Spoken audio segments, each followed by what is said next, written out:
Today I will tell you about the day my dignity was shattered in front of 160 wedding guests when my own daughter-in-law stood before CEOs and family friends, poured champagne down my dress, and screamed for the keys to my beachfront villa.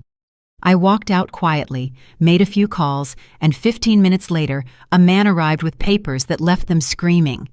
Remember to like this video, subscribe, and share your thoughts so you do not miss more grandma life stories that speak of resilience, betrayal, and the quiet strength to rise again. My name is Yvonne Hale. I am 68 years old, a widow, and the mother of an only son named Jacob. For years, I chose a quiet life. I kept my clothes simple, my car modest, and my presence discreet. People often assumed I lived in near poverty, but appearances can be deceiving. I had learned long ago that wealth means little if it costs you peace. That evening, Jacob's wedding was meant to be a celebration of love. The ballroom glittered with chandeliers, laughter echoed between tables, and a string quartet played lightly in the corner. Guests raised glasses filled with golden champagne, speeches about eternal love and new beginnings flowed, and my heart swelled with cautious hope. I had prayed that Madison, my new daughter-in-law, would truly love my son. Madison was 28, beautiful and striking, always aware of the effect she had on others. From the moment I met her, I felt a sharp edge beneath her charm. But Jacob was enchanted. He saw in her what he called ambition and sophistication. What I saw was calculation. Still, I kept my peace, hoping that marriage would soften her heart. The band struck a joyful tune as servers refilled glasses, and people swayed in their seats. I sat quietly at the front table, my eyes fixed on Jacob. So handsome in his tuxedo, though his smile looked rehearsed. Madison shone in her dress, white silk clinging to her frame, diamonds flashing as she lifted her glass.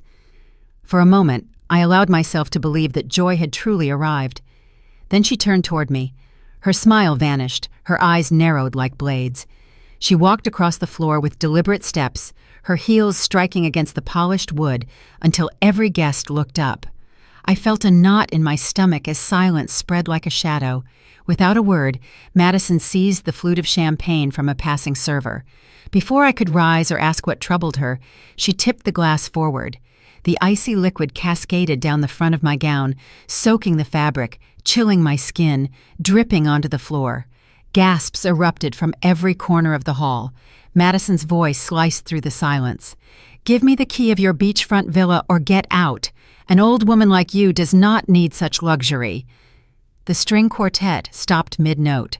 Glasses trembled in hands. 160 guests froze. CEOs, relatives, and strangers alike, their faces reflecting disbelief. My son Jacob lowered his head, his eyes fixed on the floor as though ashamed to look at me. Not a soul moved to intervene.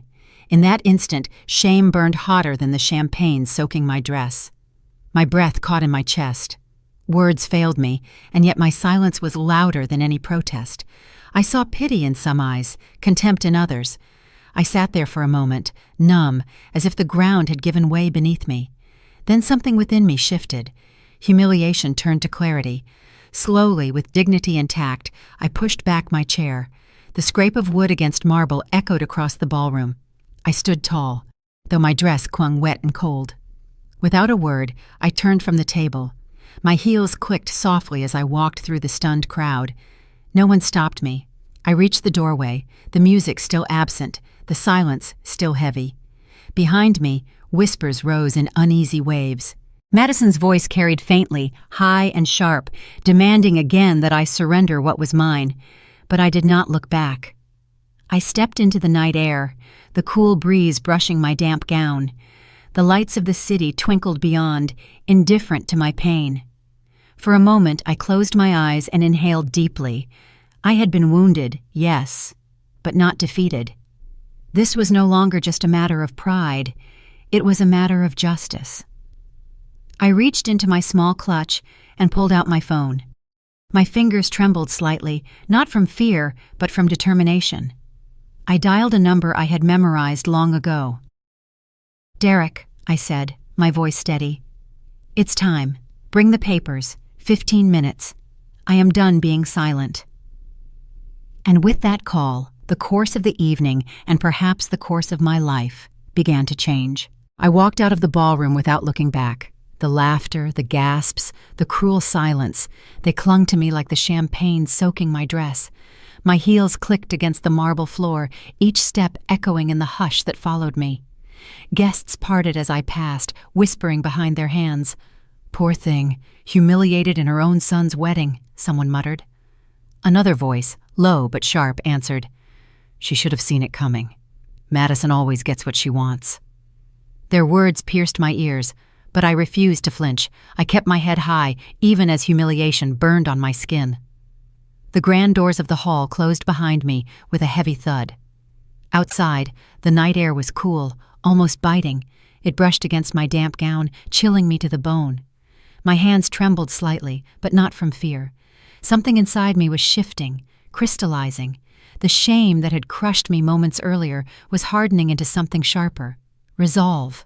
The valet glanced at me with wide eyes, unsure if he should say anything. He didn't. No one dared. The lobby lights gleamed off the marble pillars, but I felt as though I stood in a shadow. For years I had played the quiet widow, the modest mother, the woman who needed little and asked for less. But tonight, that mask had shattered along with my pride. I stopped near a small alcove where the noise of the party dulled into a distant hum. My purse, damp from the champagne, felt heavy in my hands. I opened it and fumbled for my phone. My fingers shook, not with weakness, but with urgency. I scrolled past numbers I had not dialed in years until I reached the one I needed most. When the line clicked, I didn't hesitate.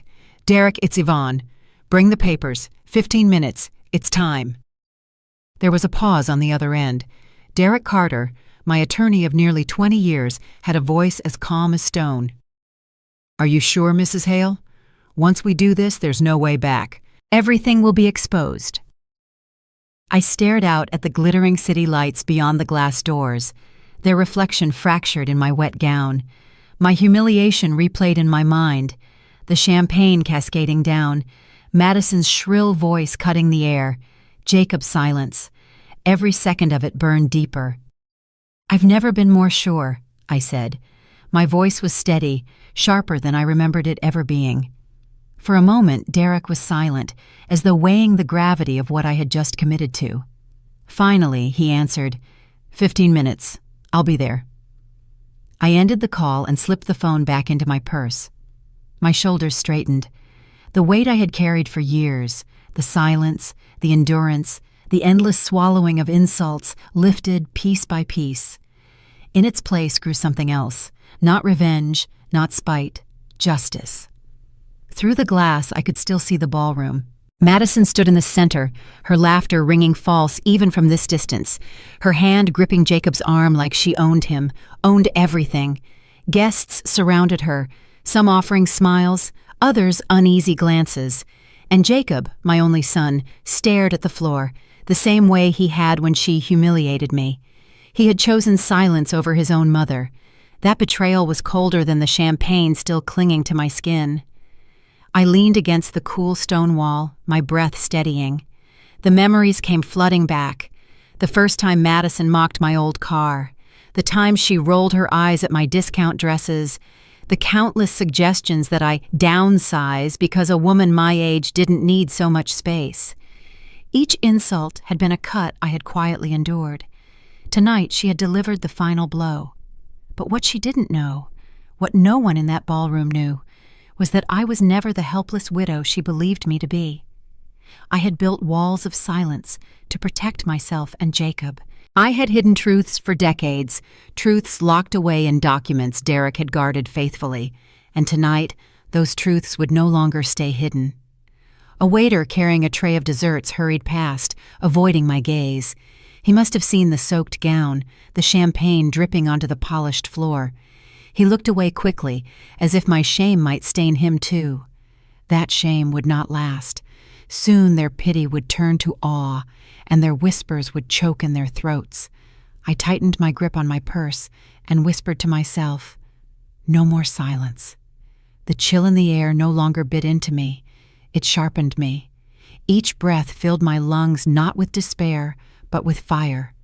I was no longer the woman they thought they could humiliate. I was Yvonne Hale, and I would not be erased. 15 minutes. That was all it would take. 15 minutes for Derek to arrive, for the papers to be laid bare, for Madison's cruel theater to crumble. She had poured champagne on me, believing she had won. What she had done instead was ignite the storm I had kept hidden for years. I turned from the ballroom doors and walked toward the valet stand. The young man jumped to attention, fumbling with his gloves. "Your car, Mrs. Hale?" he asked nervously. "No," I said firmly. "Not yet. Just bring me a chair. I'll wait here." He nodded quickly and disappeared, returning with a simple chair. I sat down, regal even in my soaked gown, and folded my hands. I was no longer trembling. My eyes were fixed, clear, alive. For the first time in years, I felt like myself again. The city hummed around me, traffic rushing by, horns echoing in the night. I heard laughter spilling from the ballroom, false and fragile. They thought the humiliation was over. They thought I had slunk away defeated. They were wrong, because in 15 minutes, everything would change. 2 years before the wedding humiliation, I first met Madison. Jacob had called me the night before, his voice bubbling with excitement I had not heard in years. "Mom, I want you to meet someone very special," he said. His tone reminded me of the little boy who used to race into the kitchen with a secret he could barely hold inside. I wanted to share his joy, though a quiet unease flickered in me. The next evening, my apartment was clean and warm, the smell of roasted chicken drifting from the oven. I had laid the table with my modest dishes, the same ones William and I had used for decades. They were not expensive, but they carried memories that mattered more than gold. I wore a simple dress, my favorite blue cardigan draped over my shoulders. I wanted Jacob's guest to feel welcome. When the doorbell rang, I opened it to see my son beaming, his hand resting proudly on the back of a young woman. Madison stepped forward. She was striking, tall, slim, her hair falling in perfect waves, her eyes sharp as glass. Her smile didn't quite reach those eyes. She looked me over as if appraising a stranger she wasn't sure was worth her time. "Mom, this is Madison," Jacob said, his voice glowing. I reached out my hand. "Welcome, Madison. It's a pleasure to meet you." She took my hand lightly, her fingers barely brushing mine before she pulled away. Her gaze slipped past me, into the apartment, sweeping the room with the precision of a critic. Her lips curved, not quite a smile. "This is cozy." The way she stretched that last word made it sound like a curse. I felt a tightening in my chest. I had lived here for over 30 years, filling the walls with laughter, tears, and quiet evenings. Cozy had always meant warmth, safety, home. In her voice, it meant small, inadequate, beneath her. Jacob chuckled nervously. "Yeah, Mom keeps things simple. That's her style." I swallowed the hurt and closed the door behind them. Madison walked inside with her heels clicking on the floor, her head turning slowly, her eyes darting to the furniture, the curtains, the worn rug by the sofa. She didn't see history, she saw flaws. When her eyes landed on the framed photograph of William on the mantel, she stopped. She tilted her head and narrowed her eyes. "Oh," she said with a faint laugh. "That's your late husband, isn't it? He didn't leave much, did he?" Her words hit me harder than any slap could have. William had been my anchor, my partner, my confidant. He had left more than enough, memories, lessons, and security, carefully hidden beneath layers of modest living. But to Madison, his worth could only be measured in possessions she couldn't see.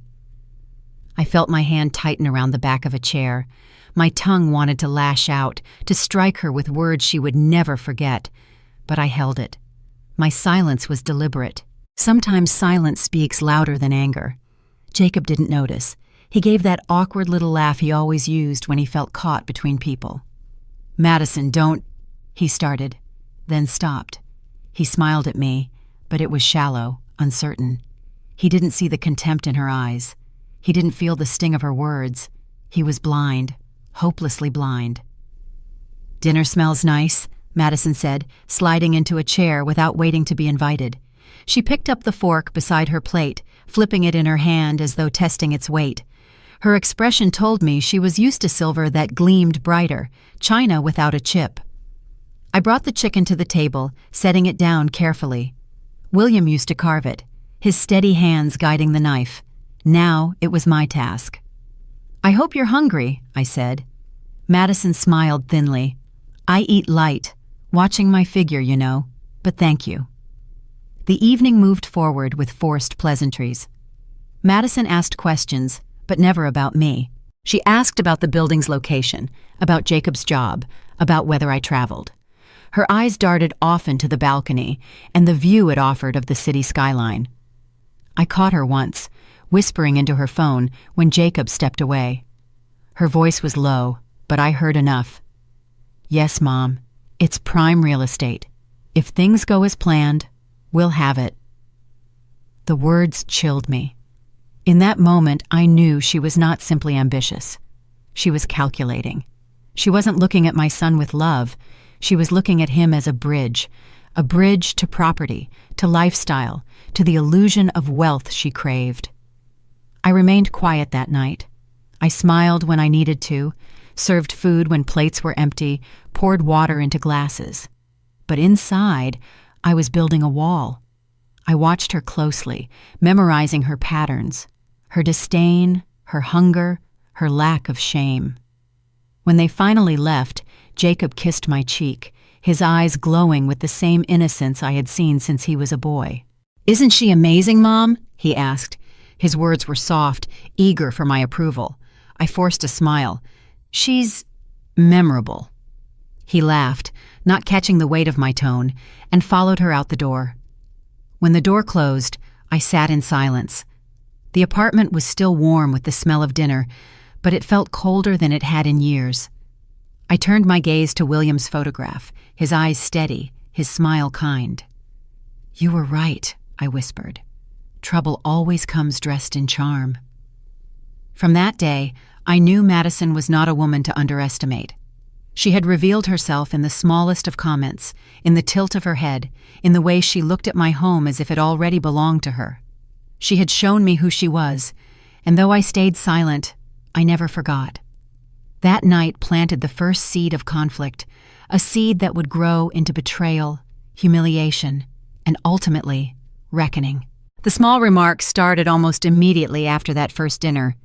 At first, they seemed like careless comments, little slips of the tongue, but over time, I realized they were calculated strikes meant to wound. Madison had perfected the art of humiliating someone without ever raising her voice. She could smile sweetly while tearing a person apart. One afternoon, I attended a family brunch at their apartment. I had worn a simple navy dress, the same one I had worn for years, comfortable and dignified. As I set down a dish of fruit salad on the table, Madison's eyes swept over me from head to toe. Her lips curved into that faint smirk I had come to recognize. "That dress," she said lightly, sipping her mimosa, "it's a little out of style. You should try something younger. Maybe something Madison Avenue chic, not thrift store vintage." Her tone dripped with false concern, as if she were giving me friendly advice. A few guests laughed nervously. I felt my face warm, but I kept my expression calm. "This dress has served me well," I answered softly. "Quality lasts longer than trends." Madison tilted her head and let out a laugh that was more insult than amusement. Jacob placed his hand over hers, missing the sting in her words. Another time, I offered to drive them to dinner since my home was on the way. When Madison stepped out of the building and saw my old sedan waiting by the curb, her eyebrows shot up. "Isn't it dangerous for someone your age to drive a car that old?" she asked, sliding into the back seat with exaggerated care, as though the seat might collapse beneath her. "What if the brakes fail? Jacob, don't you think your mom should get rid of this relic before it kills someone?" Jacob chuckled nervously. "It does have a lot of miles, Mom. Maybe it's time to think about an upgrade." I gripped the steering wheel tightly, but said nothing. That car had carried me through decades, trips to the beach with William, drives to Jacob's school, quiet moments of reflection. It wasn't a relic. It was a witness to my life. But to Madison, it was another symbol of how little she thought I deserved. Her barbs extended beyond clothes and cars. She discovered that I worked part-time at a small bookstore downtown, a place filled with dusty shelves and the smell of paper that I cherished. Books had always been my escape, my refuge. One evening, she asked casually across the dinner table, "Why do you bother working there? It can't pay much. Shouldn't you be resting, maybe enjoying the little time you have left? Honestly, Yvonne, at your age, why not just stay out of the way?" The words sliced through me, the little time I had left. Stay out of the way, as though my life, my contributions, my presence were nothing more than clutter in her carefully curated world. Jacob, fork in hand, nodded as if considering her point. "Mom, maybe Madison's right. Maybe it's time you downsize. You don't need all that space. A smaller place would be easier for you." The betrayal stung deeper than Madison's insults. My own son, echoing her words, blind to the cruelty dripping from them. I forced a smile, masking the fire rising in me. "I'll think about it," I said quietly. Inside, I was breaking. Madison's campaign was steady, relentless. She knew how to chip away at a person until their confidence eroded. Every comment was a calculated assault, each one building upon the last. Yet I never revealed my hand. I never spoke of the truth she couldn't imagine, that the modest apartment was not my only home, that behind my quiet bookstore shifts and worn dresses lay properties, investments, and a beachfront villa she couldn't dream of. I had spent decades building a fortress of security, brick by brick, in silence, and so I endured her daily humiliations. I listened to her laughter, her mockery, her shallow attempts to dress her cruelty as concern. I bore the sting of Jacob's repeated words, his suggestions that mirrored hers. To them, I was a woman fading into irrelevance. To me, they were children playing a game they didn't understand.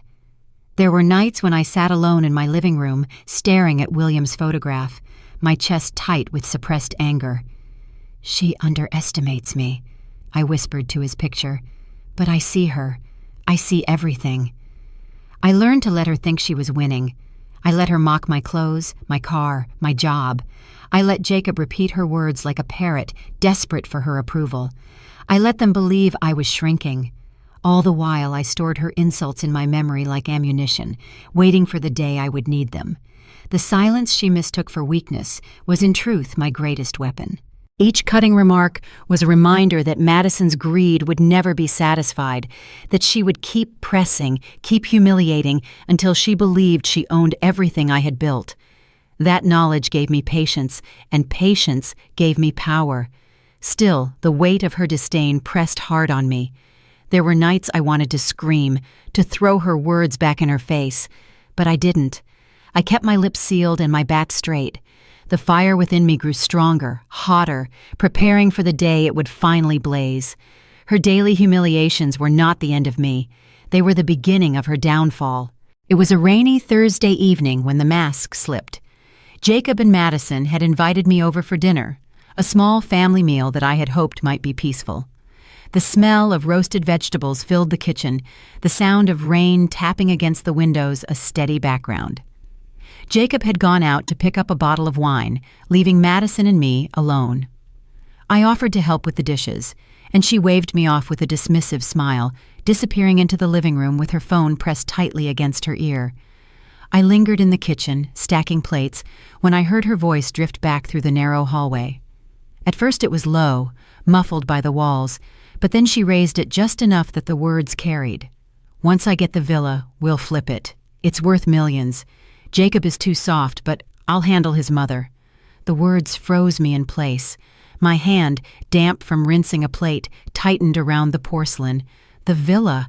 She wasn't just mocking my clothes or my car anymore. She had set her sights on the one piece of property most precious to me, the home William and I had built by the sea, the place where Jacob had taken his first steps on the deck overlooking the waves. That villa was more than bricks and timber. It was our history. I leaned closer to the doorway, careful not to make a sound. Madison's voice sharpened, and I realized she was speaking to another woman. "Yes, Mom, I know what I'm doing," she hissed. You think I don't see how easy it is? She's old, she's naive, she won't fight. Once we're married, Jacob won't question me. He trusts me blindly. I'll get the villa signed over, then we sell it fast. With the right agent, we can turn it into pure profit." There was a pause, and then another voice echoed faintly from the speaker, lower, older, dripping with bitterness. "Lorraine, Madison's mother." "Do not mess this up, Madison," Lorraine snapped. "You know what's at stake. I lost everything once, and I will not live in disgrace again. That villa is our ticket back. You married Jacob for this. Do not let sentiment get in the way." My chest tightened. I had suspected Madison's ambition, but to hear her mother pulling the strings made it all the clearer. This wasn't just a greedy young bride. This was an orchestrated scheme, a family operation built on desperation and deceit. Madison laughed lightly, the sound sharp as glass. "Sentiment? Please. I don't care about her. She's weak. She still works in that little bookstore as if it matters. The woman doesn't know how to let go, but I'll handle it. Soon the villa will be ours, and she'll be out of the picture." Her words sliced through me. Weak, out of the picture. I pressed a hand against the counter to steady myself, the cold marble grounding me as fury surged in my veins. My mind replayed every insult, every smirk, every calculated remark. Now I saw them for what they truly were. Not petty cruelties, but steps in a larger plan. "Good," Lorraine said from the other end. "Remember, Madison, this is not about love. It's about survival. Do whatever it takes." The call ended with a click, and I slipped back toward the sink, picking up another plate to hide the fact that I had overheard. My heart pounded, but my face remained calm. When Madison re-entered the kitchen, phone tucked into her pocket, she found me rinsing dishes, my expression unreadable. "You really don't have to do that, Yvonne," she said sweetly, her voice dripping with false kindness. "Why don't you go sit? Rest those legs." I turned to her, my smile faint but firm. "I don't mind working. It keeps me sharp." For the briefest second, her eyes narrowed, as if she sensed I had caught something she didn't intend to reveal. Then her smile returned, bright and hollow. Inside, though, I was no longer the same. The knowledge of her conspiracy with Lorraine burned in me, a fire that stripped away any remaining illusions. Madison was not simply unkind. She was dangerous, and Jacob, my son, stood blind in the middle of it, a pawn in a game orchestrated by two women who saw him as nothing more than a tool. I finished the dishes in silence, my movements steady, my thoughts sharper than ever. By the time Jacob returned with the wine, Madison was back in her role of charming wife, wrapping her arms around him, kissing his cheek, laughing at his jokes. He looked at her with admiration, never seeing the predator beneath the polished surface. That night, as I walked home under the drizzle, I repeated her words in my head. "Once I get the villa, we'll flip it." The arrogance, the greed, the certainty. I felt the anger simmer, not wild, but controlled. For years, I had played the quiet widow, enduring her insults in silence. But silence had its limits. From that evening on, I knew the battle was no longer between me and Madison alone. Lorraine was part of this, feeding her daughter's hunger, pushing her deeper into schemes of deceit. They thought I was a weak, aging woman they could push aside. What they didn't know was that I had faced storms far greater, and I had never fallen. Their conspiracy became my clarity, and in that clarity, my resolve hardened. I would not let them take what William and I had built. They wanted war hidden beneath the veil of family. I would give them justice hidden beneath my quiet smile. They arrived at my villa on a Sunday afternoon, uninvited, but dressed as though they had been planning the ambush for weeks. Lorraine walked in first, her perfume strong and sharp, followed closely by her husband, Thomas. He was tall, graying, with a politician's handshake and a smile that never touched his eyes. Madison and Jacob trailed behind them, Jacob looking weary, Madison glowing with the satisfaction of a general bringing reinforcements to the battlefield. "Yvonne, dear," Lorraine began, her voice syrupy sweet, "we've been so worried about you. At your age, living alone in such a big place is risky, don't you think? What if you collapse one night and no one is around to help? It breaks my heart to imagine you all alone here." I sat back in my armchair, my hands folded neatly in my lap. I didn't offer tea or pleasantries. Instead, I let the silence stretch until her words echoed uncomfortably. "Is that so?" I finally said. My tone was cool, polite, but my eyes never left hers. Lorraine pressed on. "You know, it would be far better if you sold this villa and moved into a senior community. Safety, companionship, medical care right there if you ever need it. It's really the responsible choice at this stage of life." Thomas stepped in, nodding gravely as though he were a judge delivering a verdict. "And selling the villa could also help Jacob and Madison start strong in their marriage. You know how expensive life is these days. A young couple needs all the support they can get. Don't you want to see your son thrive?" I looked at Jacob. He sat stiffly on the couch, hands clasped, head lowered. His silence spoke louder than words. He didn't protest. He didn't defend me. He didn't even meet my eyes. Instead, he nodded slightly, as though agreeing with every word spoken against me. My own son had become a puppet, strings pulled by the woman beside him. Madison leaned forward, her smile bright but poisonous. "We're only thinking of you, Yvonne. A senior community would mean no more stress, no more worries. And it would free up this villa for something better suited. It's too much for you now." I let out a soft laugh, a sound that startled them.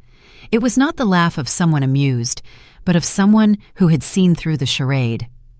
"Funny," I said, my voice edged with steel, "how my well-being always seems to be tied to your daughter's convenience."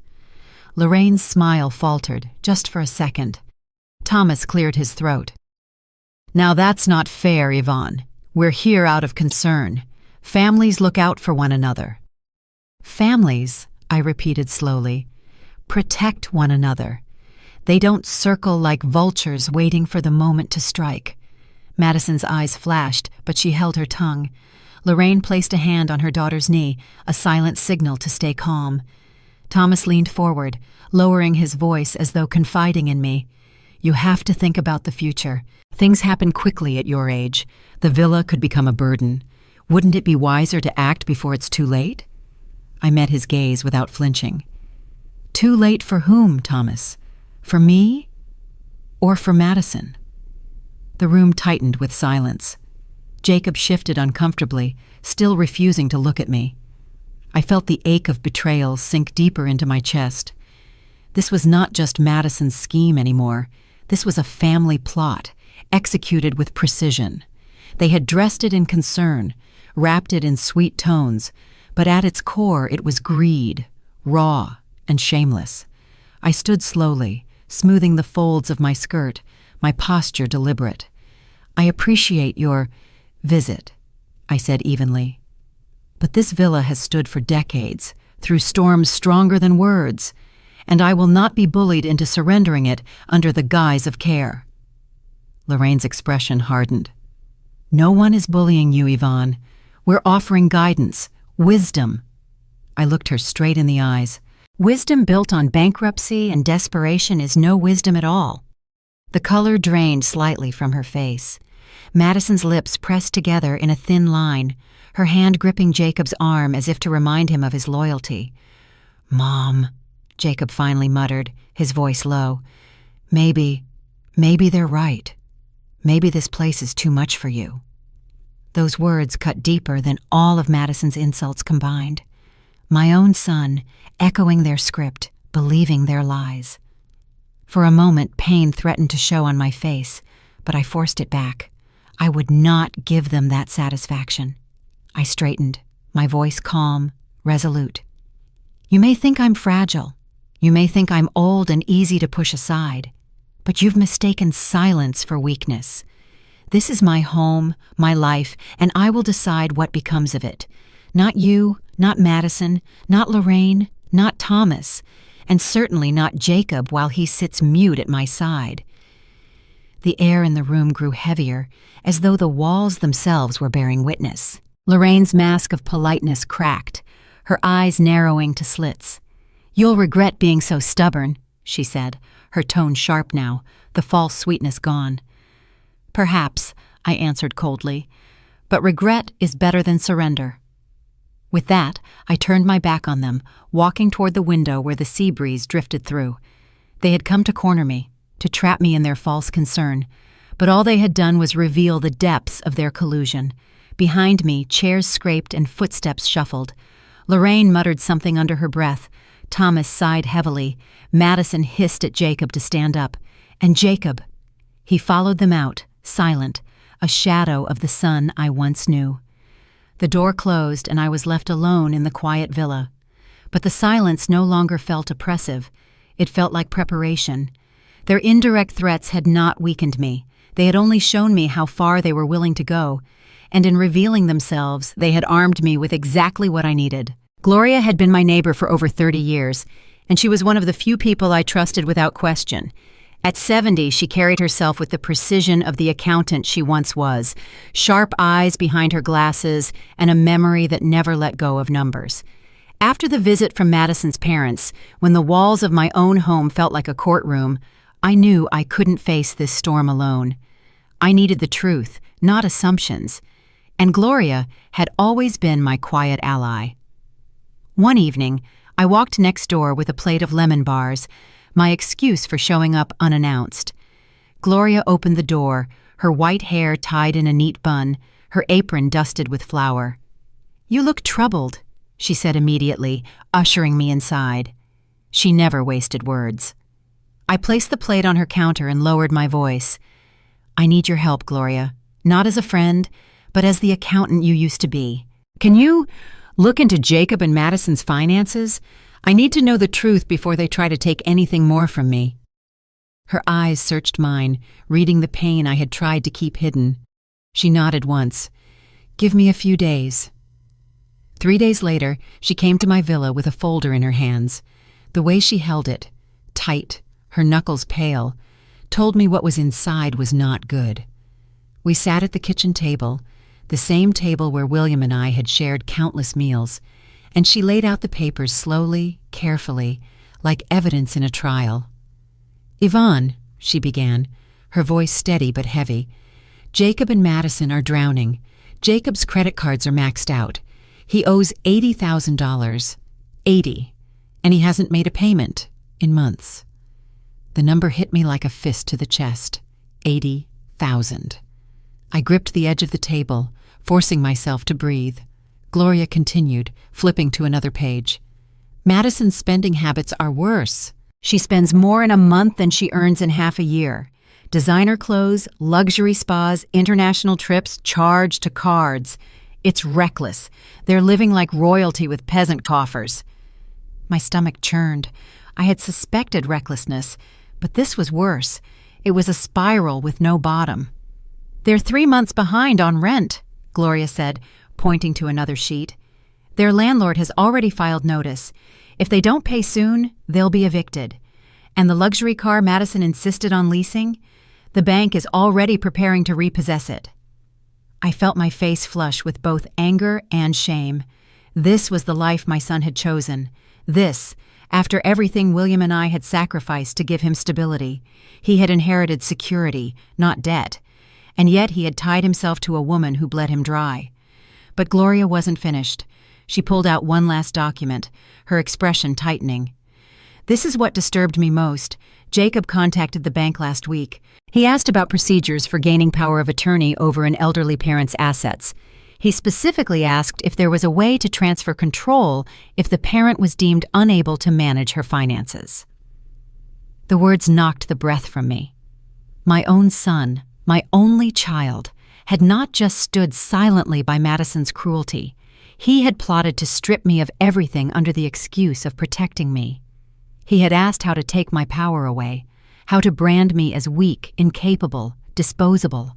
I pressed my hand against my mouth, swallowing back the scream that threatened to escape. My chest burned, my eyes watered, but I refused to let the tears fall.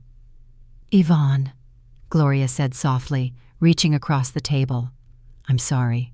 I wish I didn't have to tell you this, but you needed to know. They're not just after your villa. They're after all of it." I pulled my hand back, sitting straighter, forcing my breath to steady. Pain thundered in my chest, but beneath it, a fire ignited. So it isn't just Madison, I said coldly. It's Jacob, too. My son. My blood. Gloria's eyes were filled with pity, but I didn't need pity. I needed resolve. I thought back to every word Jacob had spoken, every time he had repeated Madison's suggestions like a puppet. Downsizing, selling, moving to a senior home. He hadn't been a bystander. He had been a willing participant. "He called you weak, Yvonne," Gloria whispered. "In that conversation with the bank, he said your age made you vulnerable. He used those words."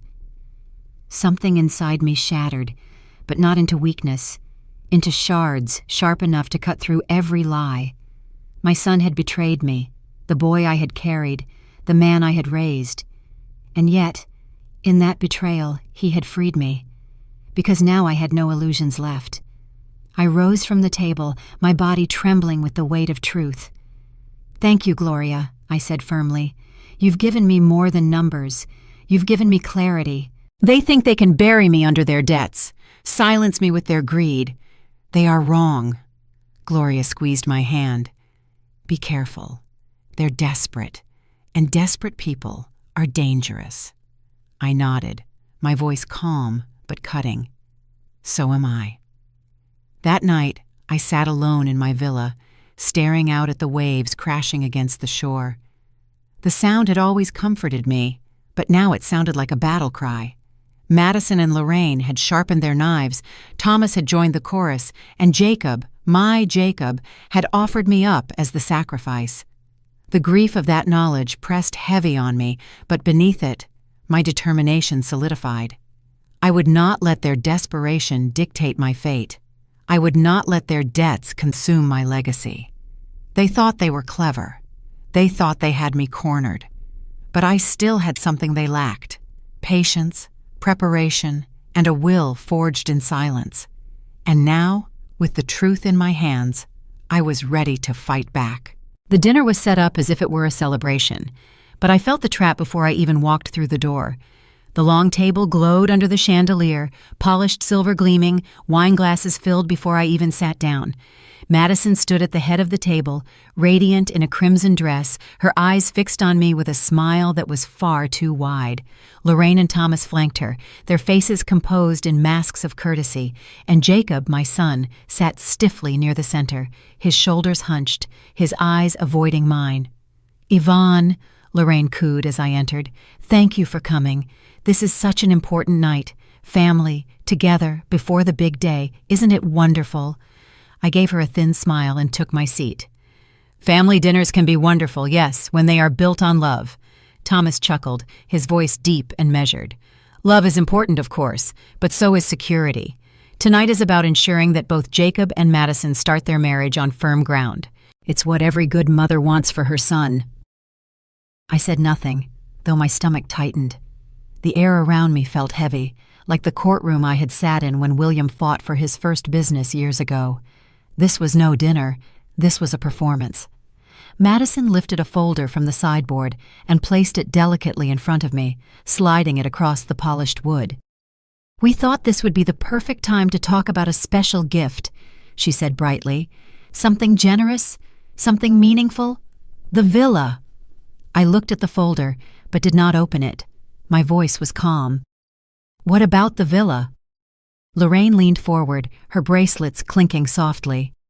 "We know how much it means to you, but think of how symbolic it would be as a wedding gift, passing it to Jacob and Madison now while you're still here to see them enjoy it. It would be such a blessing for their future." Thomas nodded, backing her up. "This is just paperwork. A transfer, nothing complicated. You'd still be honored, of course, but it would simplify everything. It would save them from the stress of renting, of debt, and you'd be giving your son the head start he deserves." I felt Jacob shift beside them. His voice was low, almost pleading. "Mom, don't be difficult. It's just paperwork. Madison and I, we need this. Please." I finally opened the folder.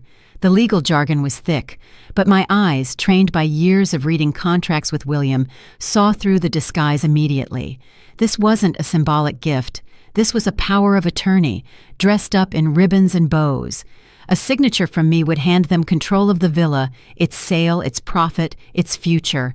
I picked up the pen they had laid neatly beside the folder, as if expecting my hand to reach for it automatically. My fingers wrapped around it, but I didn't lower it to the page. Instead, I looked up slowly, meeting each of their eyes in turn. Madison's were burning with impatience, Lorraine's with determination, Thomas's with calculation, and Jacob's with something far worse: resignation. "Do you think," I said, my voice sharp enough to cut through the silence, "that I raised my son just to become your ATM?" The words dropped heavy in the room. Madison's smile cracked, her lips pressing into a thin line. Lorraine's face tightened, the false sweetness evaporating. Thomas cleared his throat, but found no words. Jacob shifted again, his head lowering, his hands gripping his knees as if he could disappear. I placed the pen back on the folder deliberately and pushed it away. "You talk about family, about blessings, about love. But what you're asking for isn't love. It's greed, plain and simple. You've mistaken my silence for weakness, my patience for ignorance.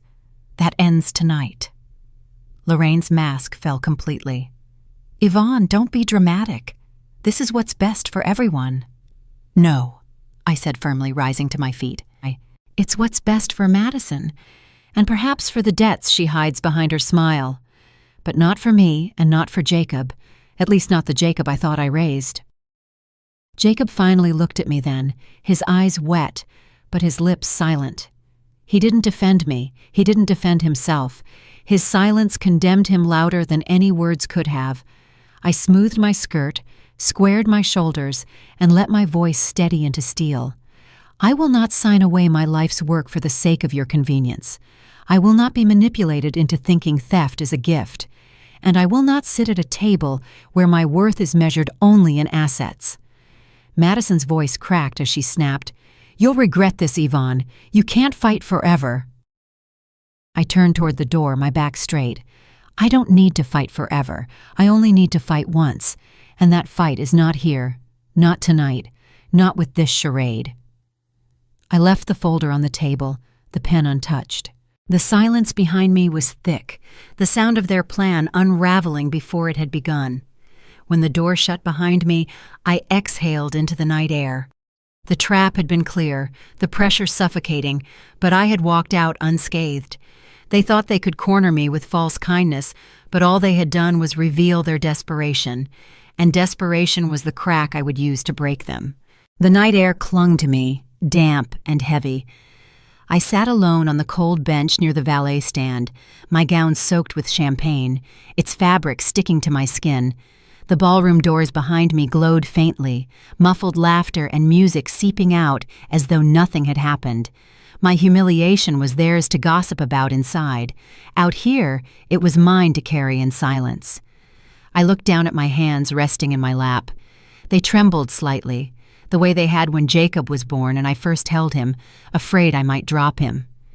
That memory flashed sharp and vivid, his little fists clenched around my finger, his laugh bubbling like sunlight years later as he raced down the hallway in his pajamas. His joy had once been the pulse of my life, and yet here I sat, dripping champagne from a glass his wife had used as a weapon, while he lowered his head in silence. My son, who once clung to me for comfort, now clung to a woman who wanted me erased. The pain of that betrayal sliced deeper than Madison's cruelty. I glanced at my watch. Only 10 minutes had passed since I made the call. 5 more to wait. 5 minutes stretched into an eternity when you sat drenched, mocked, discarded. My heart pounded against my ribs, not with fear, but with the weight of what was to come. The valet lingered nearby, his eyes flicking toward me nervously. I must have looked like a ghost. Hair damp, makeup streaked, gown ruined. I ignored his pity. I didn't need pity. I needed resolve. Memories clawed their way back, unbidden. Jacob at 5, proudly showing me the stick figure drawing he had made of our family. Me, him, and William holding hands under a bright yellow sun. Jacob at 16, slamming doors in anger, shouting that I didn't understand him. Jacob at 20, standing awkwardly in his suit at William's funeral, gripping my hand until his nails dug into my palm. And Jacob at 32, bowing his head tonight, silent while his bride spat venom in my face. The boy I raised was gone. In his place sat a man who valued convenience over conscience. The loss was unbearable, but grief was not a luxury I could afford. My phone buzzed in my purse, jolting me from the spiral. I pulled it out, my fingers steady now. Derek's voice filled the night, calm and unwavering. "I'm here." I drew in a breath, straightened my shoulders, and stood. My heels clicked against the pavement as I stepped away from the bench. "Let's end this charade," I said. My voice surprised even me. Cold, sharp, final.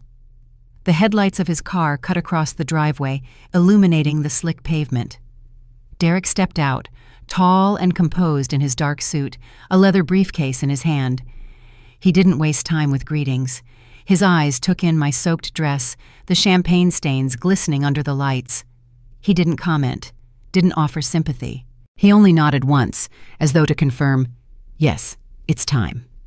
As he approached, the weight pressing on my chest shifted into something harder. Not despair, not humiliation. Armor. For weeks, months, perhaps years, they had chipped away at me, trying to paint me as fragile, outdated, irrelevant. But the woman who stood now was none of those things. I was still Yvonne Hale, the same woman who had carried William through his hardest battles, who had built a home, who had survived grief and silence. And tonight, they would learn that I had not survived all that just to surrender to greed. Derek held out the briefcase. "Everything is ready," he said. His voice was steady, professional. But beneath it, I heard the weight of loyalty. He had stood by my family for decades. Tonight, he would stand by me. I took the handle, the cool leather firm against my palm. Inside were the documents that carried the truth. Truth they thought I was too old, too weak, too blind to wield. Truth that would shatter their illusions of victory. I looked once more at the glowing ballroom doors. Music swelled faintly again as the band resumed, laughter spilling out as though my humiliation had been folded into their evening's entertainment. Madison would be inside, basking in her triumph, whispering into Lorraine's ear, savoring the silence of my absence. But their silence was about to end. I turned to Derek, my eyes sharp. 15 minutes ago, they thought they won. Let's show them how wrong they were. He nodded, and together we walked toward the doors. My soaked gown clung to me, my hair damp, but my spine was straight, my stride unbroken. Each step carried me closer to the reckoning. Inside, they believed I was defeated. Outside, I had become unshakable. And when I stepped back into that ballroom, carrying the truth they had tried to bury, the room that once mocked me would fall silent again, this time not from cruelty, but from fear. The doors of the ballroom swung open, and every head turned. Derek walked in beside me, tall, unshaken, his black suit crisp against the golden glow of chandeliers. He carried the leather briefcase with the same precision a surgeon carries his tools. The music cut off mid-note, the quartet lowering their instruments in confusion. 160 guests shifted in their seats, whispers rippling like wind through tall grass. "Ladies and gentlemen," Derek said, his voice steady, projecting across the hall with the weight of authority. "My apologies for the interruption, but urgent legal matters must be addressed before this celebration can continue." The silence broke like glass. Madison, standing at the center of the dance floor in her glittering gown, let out a shriek. "This is my wedding! Get out!" She lunged forward, her voice shrill, her face flushed crimson. "Jacob, do something! Stop him!" But Jacob stood frozen, his mouth open, his hands limp at his sides. His silence betrayed his weakness yet again. Derek did not flinch. He walked to the head table and placed the briefcase down with a deliberate thud. He snapped it open, the sound sharp in the quiet hall, and pulled out a stack of papers bound neatly with a brass clip. His voice carried like a gavel striking wood. "Effective immediately," he declared. All financial guarantees previously extended to Madison Clark and Jacob Hale are rescinded. All payments arranged under Mrs. Yvonne Hale's name for this wedding, venue, catering, accommodations, are nullified. This event no longer stands under her sponsorship. Gasps shot through the crowd. I watched as wine glasses trembled in the hands of wealthy CEOs, as whispers turned into shocked exclamations. Madison's face drained of color. She reached for her champagne, but the glass slipped from her shaking hand and shattered on the marble floor, spilling golden liquid across her white gown. "What are you talking about?" she screamed, her voice cracking. "You can't do this! This is my wedding! Everything is already paid!" Derek lifted another document, his tone unwavering.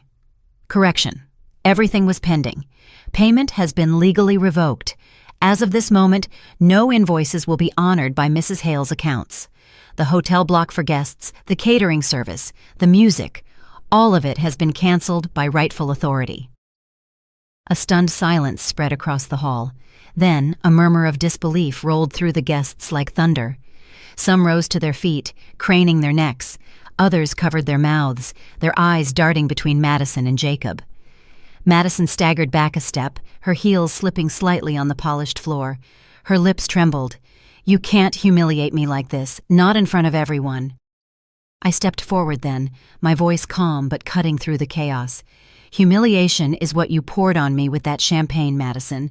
Tonight you wanted to make a spectacle of my downfall. Instead, the truth is yours to carry." Jacob's face twisted in panic. He finally spoke, his words tumbling out, desperate. "Mom, please, this isn't necessary. We can fix this. We can talk later." I turned my gaze on him, steady, unblinking. "Talk? When you asked the bank how to strip me of control over my own life? When you let your wife and her family corner me like prey? No, Jacob. Talking ended long ago." Derek placed the last document on the table, sliding it into view so all could see. "Furthermore," he announced, "Mrs. Hale retains full control of all assets. Any attempt to access or transfer them without her direct authorization will be prosecuted as fraud." The weight of those words slammed into the room. Lorraine's face twisted, her composure cracking, and Thomas's jaw tightened as if he had just been unmasked. The guests shifted uneasily, sensing the scandal. Madison's knees buckled slightly, and she clutched at the table for support. Her voice was barely more than a whisper, but it carried. "You ruined everything." I met her gaze, my voice low but firm enough to pierce the silence. "No, Madison. You ruined yourself." The ballroom held its breath. For a long moment, no one moved. No one spoke. The glittering lights above reflected off broken glass on the floor, the sound of liquid dripping filling the silence like a metronome counting down to collapse. Then, one by one, the guests began to stir, whispers growing louder, eyes darting with recognition of what had just unfolded. The wedding they had come to celebrate had transformed into a public reckoning, a stage for greed exposed and dignity reclaimed. I stood taller, my soaked gown clinging to me, no longer a symbol of shame, but of survival. Derek gathered his papers with quiet efficiency, his role fulfilled. The room buzzed with disbelief, but I felt no tremor inside me. Only clarity. Only resolve. For years I had been silent. Tonight, the silence had ended, and in its place stood truth, undeniable, irrevocable, and witnessed by every soul in that hall. The ballroom had fallen into a stunned silence. Derek held the next document in his steady hand, the crisp sound of paper shifting, carrying louder than the music, had minutes earlier. He adjusted his glasses and began to read aloud, his voice deliberate, resonant, impossible to ignore.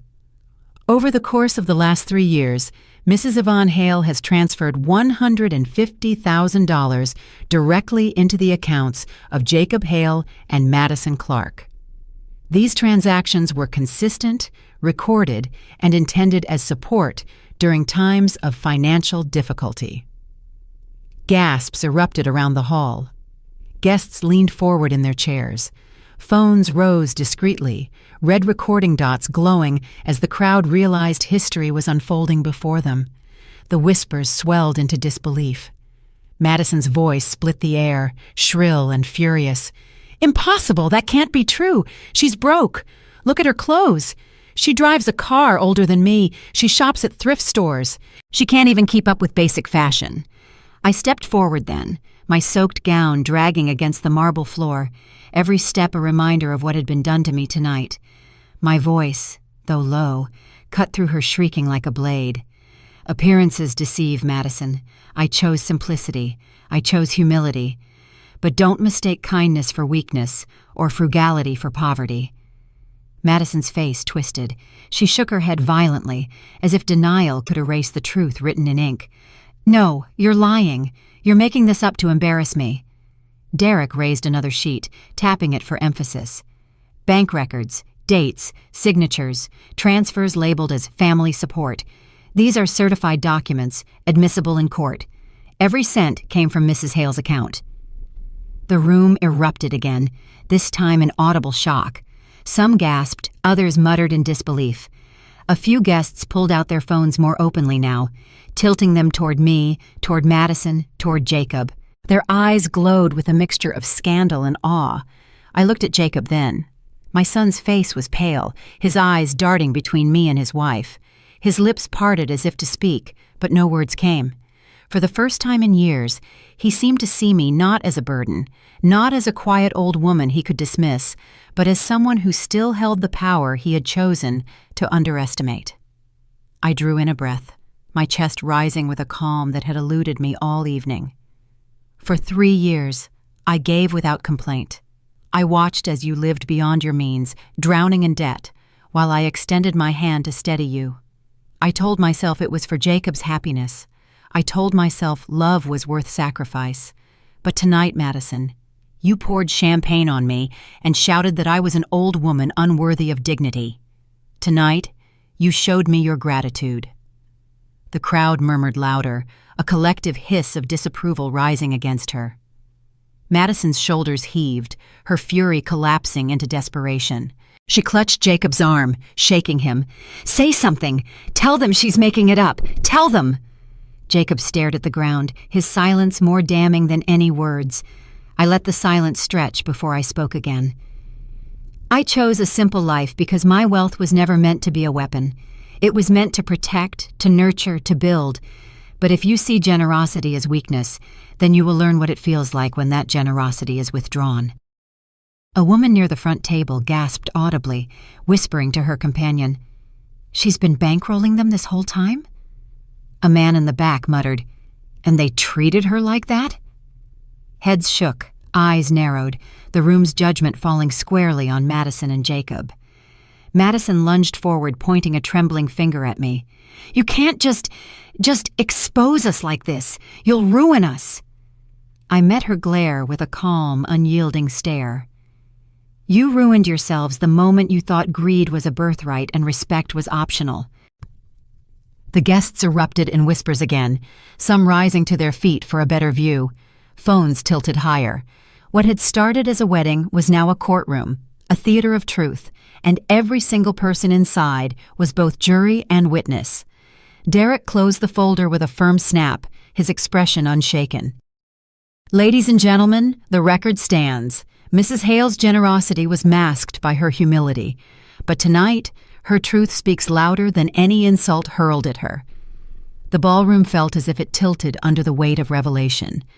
Madison stood shaking, Jacob frozen, Lorraine's face pale with dawning realization that their plan had unraveled before the wealthiest and most influential eyes in the city.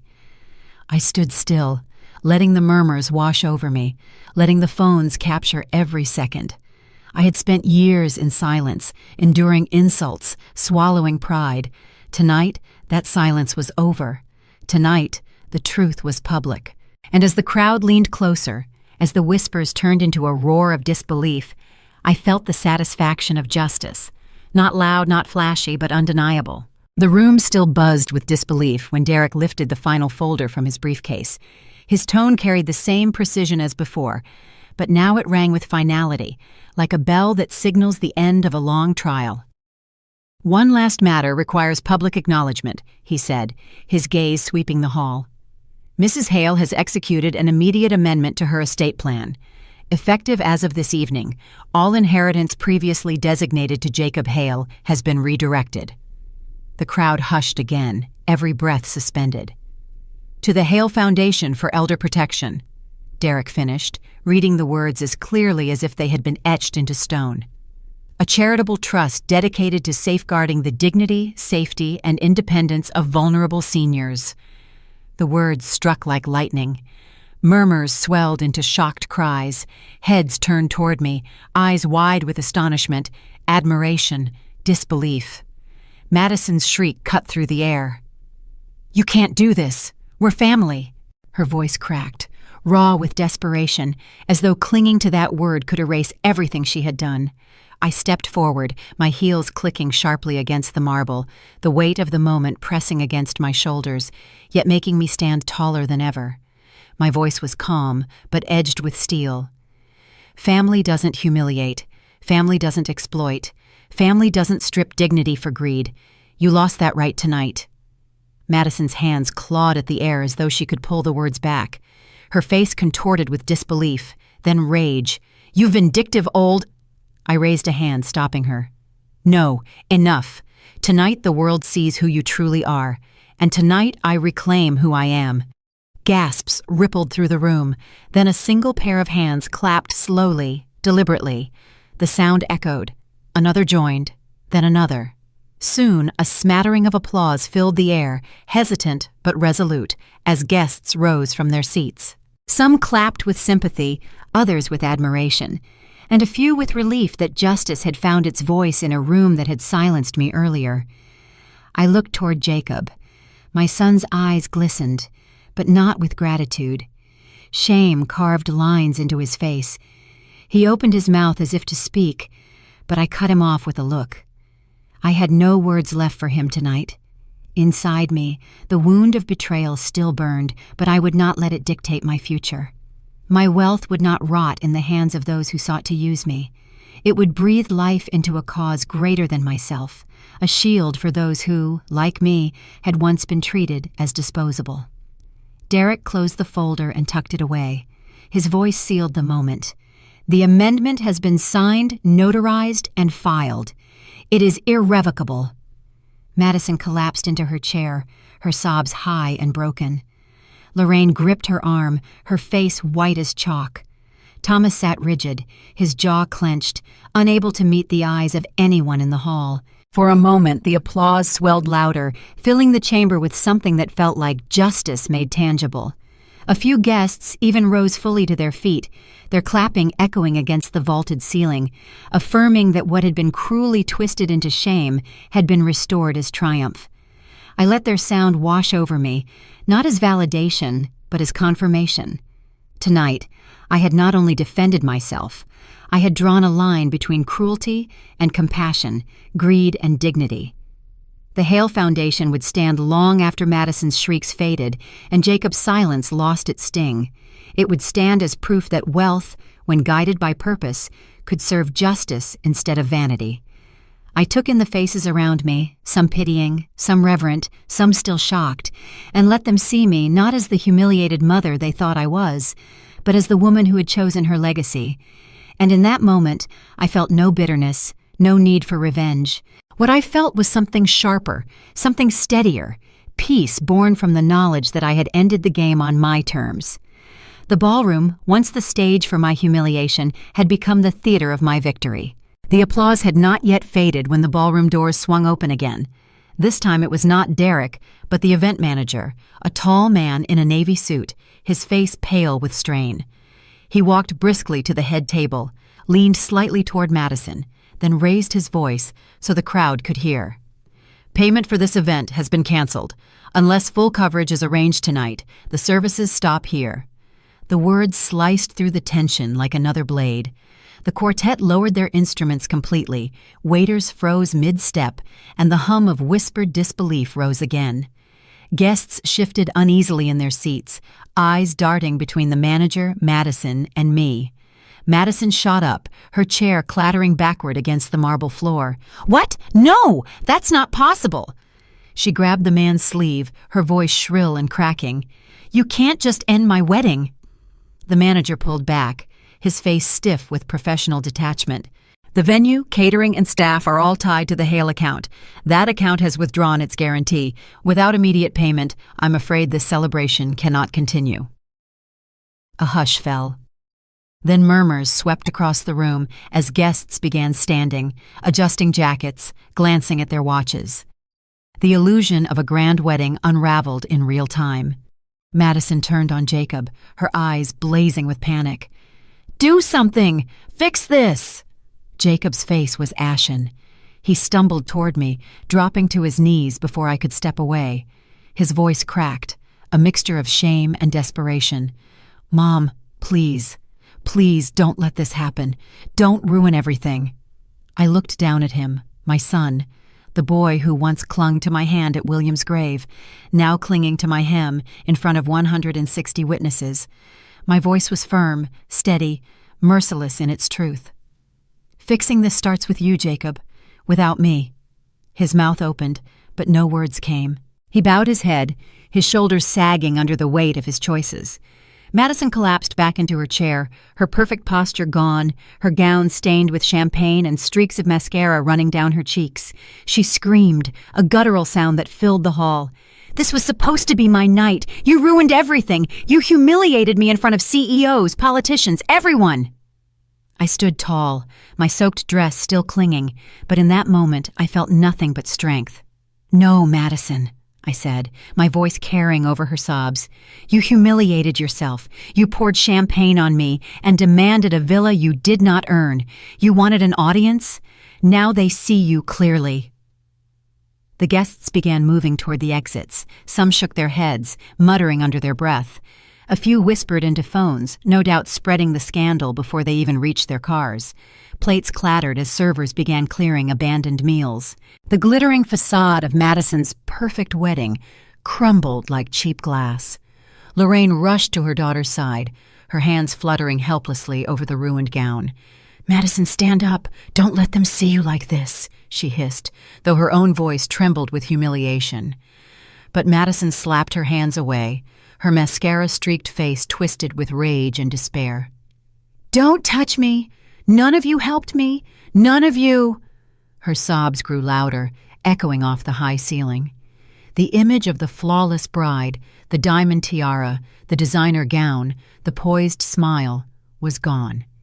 In its place sat a woman undone, clawing at the remnants of a fantasy that had shattered under the weight of greed. I felt no triumph in her tears, only the inevitability of consequence. This was not vengeance. This was justice. The law had spoken, the truth had been unveiled, and now reality demanded its toll. The event manager cleared his throat again, his voice clipped. "Ladies and gentlemen, the reception is concluded.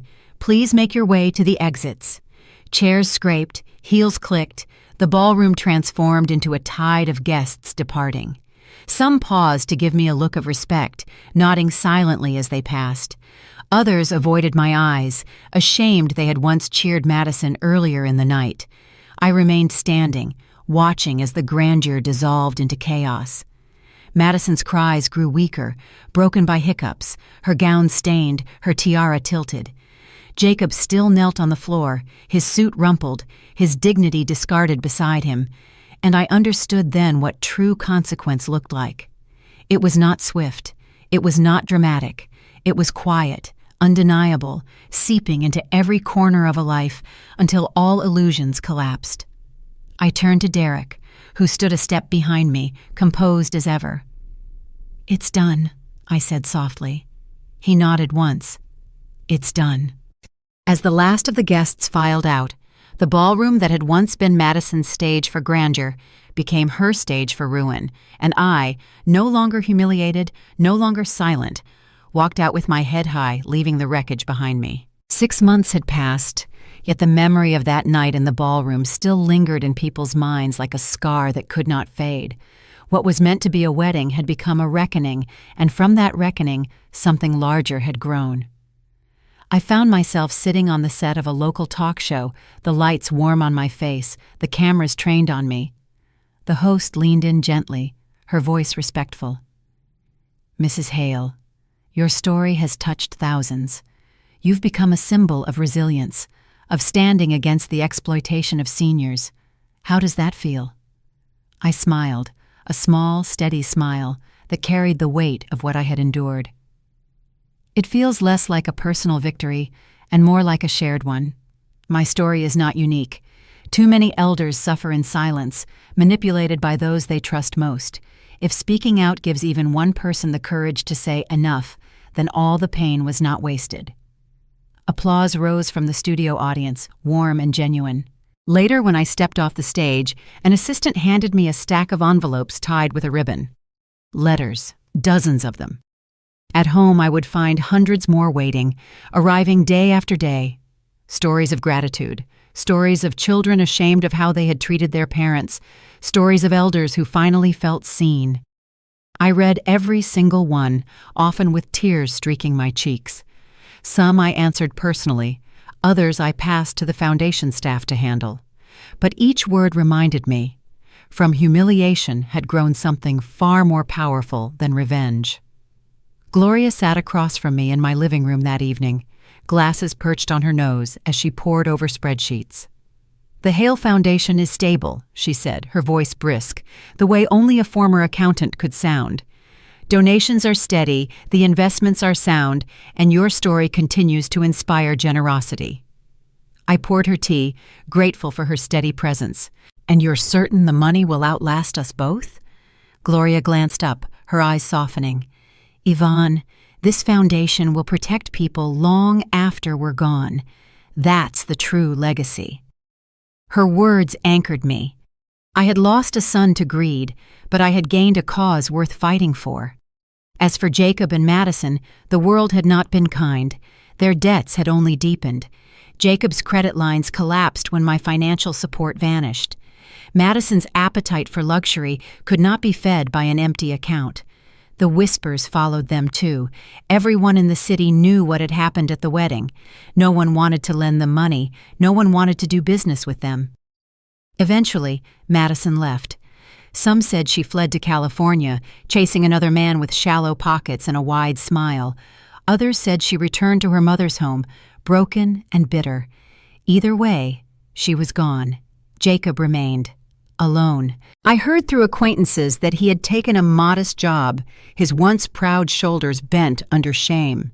He no longer called me, no longer tried to repair what was shattered. Perhaps one day he would, but I had stopped waiting. The tone of my life was different now, quieter, but stronger. I walked into the foundation offices each morning, greeted by young staffers who believed in our mission. We funded housing programs, legal defense for elders cheated by their families, even hotlines for those in danger of exploitation. Every project reminded me, the villa they once demanded had become something far greater than a private retreat. It had become a shield for others like me. One evening, I stood at the edge of the beach near that very villa. The waves rolled in steady rhythm, the sunset staining the horizon gold. I thought of William, of how he would have smiled to see what had become of our home. Not a trophy, not a bargaining chip, but a legacy. My phone buzzed in my pocket. Another message from the foundation staff. A grandmother in another state had just written, thanking us for helping her secure her home after her own children tried to force her out. I closed my eyes, breathing in the salt air. 6 months ago, I was humiliated. Tonight, I was free. The pain had not vanished. Betrayal leaves a mark that time alone cannot erase.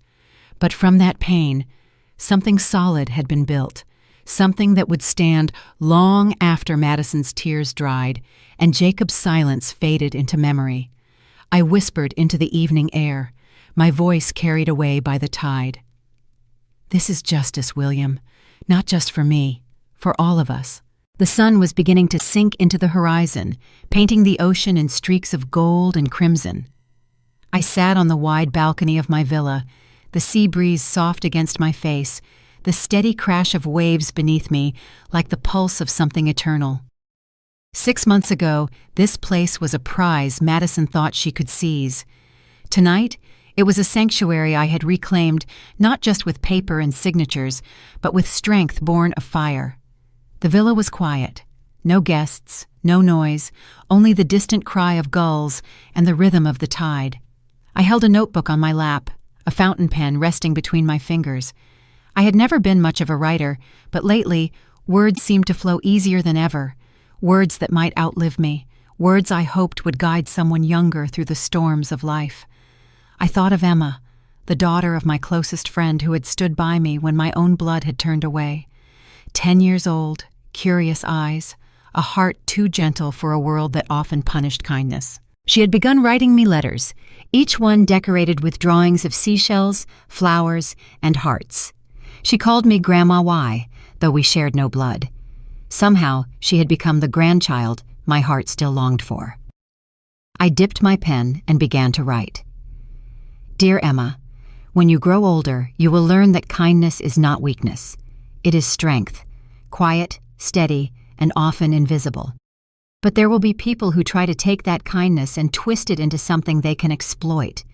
They will mistake gentleness for submission. They will mistake silence for consent. And when that happens, you must remember, protecting your dignity is not cruelty. It is survival. I lost a son because he chose silence over love, greed over loyalty. That night I walked away from the idea that family is defined only by blood. I learned that family is defined by respect, by compassion, by truth. You, my sweet girl, are more family to me than those who tried to strip me of my worth. Do not fear being firm when the moment demands it. Do not fear standing alone, because sometimes standing alone is the first step toward helping others stand with you. With love. Grandma Y. I paused, letting the ink dry as the last line sank into the page. My hand trembled slightly, not from weakness, but from the weight of knowing these words mattered. Emma would carry them into a world I might not see, a world where she would face her own Madison, her own betrayals, her own crossroads. I set the pen aside and leaned back, watching the sea swallow the sun. The horizon shimmered, endless, and I felt the same within myself. Endless strength I hadn't known I carried until life demanded it. I whispered softly into the salt-tinged air, not for anyone present, but for the echoes of memory. I lost a son that night, but I found my dignity, and sometimes dignity is the greatest inheritance of all. The villa behind me stood tall, its lights beginning to glow as twilight descended. Inside, Gloria's careful ledgers kept the foundation alive, Derek's counsel ensured justice endured, and Emma's letters piled higher on my desk each week. My story had outgrown the pain that birthed it. It had become something larger, a reminder, a shield, a legacy. I turned back to the ocean, letting the night embrace me. For the first time in years, I felt no weight pressing me down, no bitterness gnawing at the edges of my heart. There was only peace, not the peace of forgetting, but the peace of having fought, endured, and emerged unbroken. And in that stillness, I knew my battle was not just mine. It belonged to every soul who had been told they were too old, too weak, too small to matter. My voice had carried, and perhaps it would echo long after I was gone. The waves rolled on, endless and sure, and I, at last, was at peace.